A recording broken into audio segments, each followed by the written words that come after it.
Welcome to day 2 of the 2016 Horror-a-Thon, brought to you by Nightmare Effects. And we're opening this up. We have a 3-day series coming up, and it's for forgotten sequels. Now, when I say forgotten sequels, I'm not saying movies, obviously, you haven't heard of. Maybe you haven't.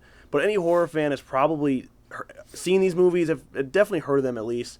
And we're starting off with I Still Knew He Did Last Summer. Because I Know He Did Last Summer was such a big hit, this movie kind of faded away pretty quickly. And honest to God, for good reason. We, later on this month, will review I Know He Did Last Summer. But both of us enjoy that movie a lot. Yes. And this movie just, honestly, the only good part is that Jennifer Love Hewitt and Freddie Prinze Jr. come back. But one of the worst parts of the movie is that you hate them the entire movie until, like, the end. Yeah.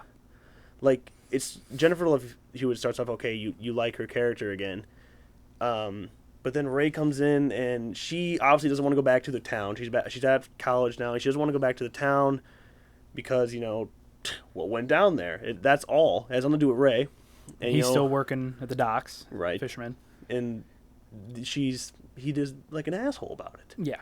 It's like, hey, no, I guess you want to come back with me, fine, forget you. And then he just storms off and is a total scumbag about it. So then you instantly hate Ray because that's just the dumbest thing ever. And, you know, we start to like him again because she calls him. They win this free trip to the Bahamas, which introduces Brandy, by the way, as Carla Wilson. Why is Brandy in this movie? Believe it or not, she actually does okay. Brandy's not bad. It's just, I don't know, something about Brandy. I just don't understand her being in some cheesy horror flick. But she calls Ray, and Ray plans on surprising her, and which then you're kind of like, okay, that's kind of cool, even though he could have just told her he was going.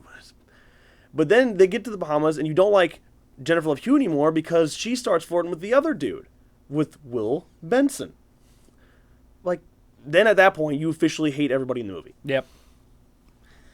And when that happens, you can't enjoy it. You lose interest very early on. And, I mean, I was on my phone, kind of looking up every once in a while. It just wasn't getting my attention as much as the first one did. Right. Well, yeah, it's really not that big of a plot. Like, it's just kind of like, hey, we want a trip. He's there. And what really always it throws me off every time I watch this is like they try to put in this backstory that the fisherman worked there. You know, that Ben Wilson. I didn't get that. Yeah, that he worked there at some point, and then this guy Estes is saying that he saw him digging around the dock. It's like, you didn't say anything when he was digging around the dock, and then what makes him Estes obviously knows that Ben is a bad person because he goes through the trouble to knock Will out at random when Will comes back by the boat. Yeah. So that means he knows that Ben's a bad person. He knows that Will's his son, but Estes doesn't say anything to these kids who also won this trip, you know, on the wrong question. They went on a radio show and they answered the question incorrectly, and he knew that. Yeah, because at the very beginning, he was like, we won a contest. What was the capital of Brazil? Rio, yeah, and he just kind of looked at him. You didn't say anything? Yeah, he knew. He knew right away. So, I don't know, man. It's just like, you could have said, but then instead of telling them that something's up, he goes through the trouble of stealing their toothbrush and shit and doing some fancy ritual stuff on them. It just doesn't make any, like, no. The only reason that's there, it's really just poor writing, which is another big problem with this movie. Kevin Williamson wrote the screenplay of the first one, and everyone knows Kevin Williamson's great. The original writer of Scream and Scream 2. And then you throw Terry Calloway into this mix, and it's just, you're finding ways to add suspects that just don't really need to be there. Estes is there for the sole purpose of being a suspect. Yeah. And then they over-pursue that way, but he could have been a hero in the end. Instead, he ends up, getting killed off. Honest to God, the only person I ever felt related to was Tyrell, because all he's doing the whole movie is trying to get laid. Like, other than that, there's nothing interesting in the whole movie, and this is why this sequel kind of faded away quickly. It's not the worst sequel. No. I'll Always Know We Did Last Summer came after this and completely throws away the main cast and everything. Instead, it becomes an urban legend, and it's ridiculous. I didn't want to review that movie for that reason. I wanted to stick with this one. But yeah, let's go to the end of the movie. We get to the point that Ray does all this heroic crap after getting rumbled down by a car and fallen down some hill, you know. But yeah. Goes through the trouble to go through storm season and get there. And then you want to like him again, but it's hard to forget about how much of a dickhead he was at the beginning of the movie.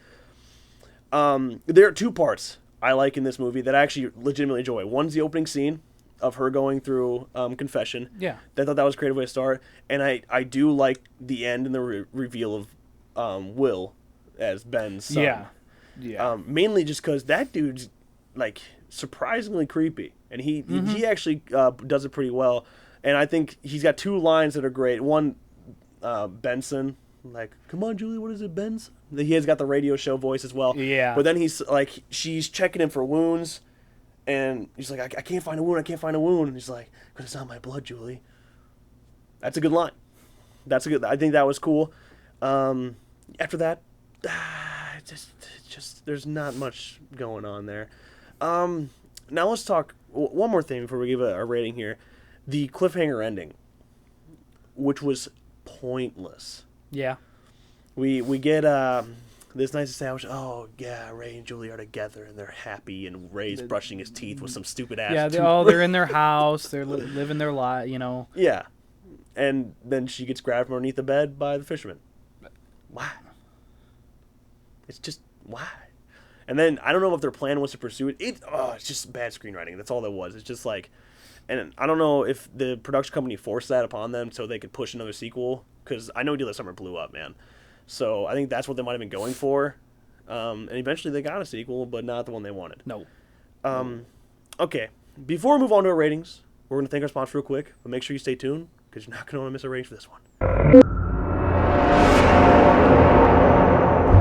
Nightmare Effects is an independent mask company providing you with quality craftsmanship at gruesomely affordable prices.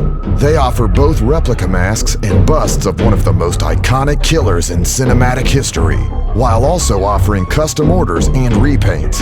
Like their page on Facebook and get your own today.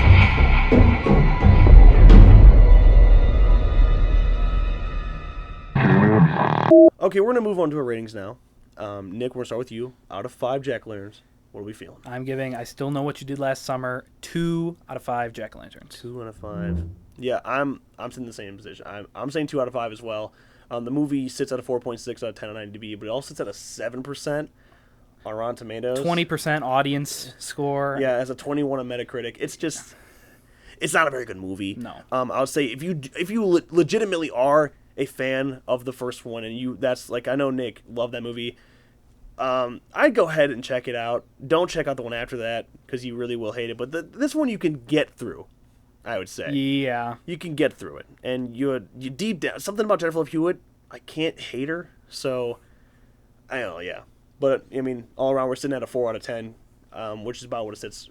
But I still determine that's what we're going to give it. Before we let you guys go, another quick shout out to our sponsor, Nightmare Effects. All these masks, these under masks, were made by him. And this one, I'll go and show you this one. This is a part 4, done just amazing quality. And they said it only $150 for this, like, high quality craftsmanship. It's a great deal, and make sure you go check them out on their Facebook page. Give them a like, and let them know we sent you there. If you guys enjoyed this video, make sure you drop a like, and make sure you join us tomorrow for another review of another forgotten sequel. Thanks for watching, and we'll see you next time.